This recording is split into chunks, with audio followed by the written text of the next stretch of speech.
stage tanks now pressurized. Ayon sa mga siyentipiko, ang cordless drill ang ginagamit ng mga manufacturer sa paggawa ng mga space shuttle components dahil madali itong gamitin and very convenient to handle. Quality ba talaga ang Ingco cordless drill? Well, I got you, my friend.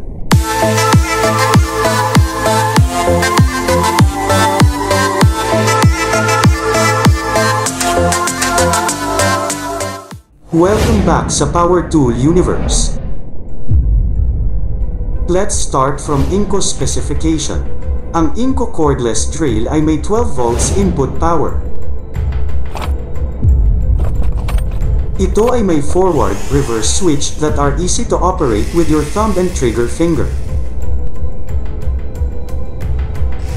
At speed range switch for drilling and driving screws.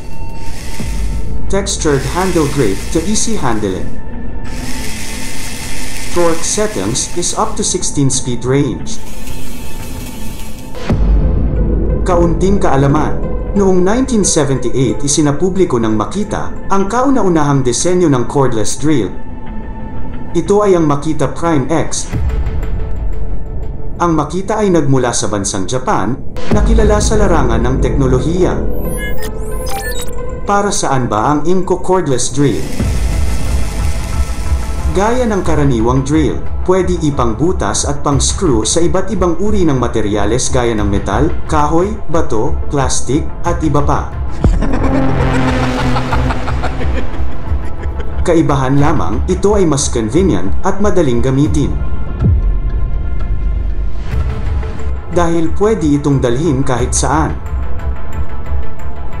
You need just one powered battery and you're ready to go.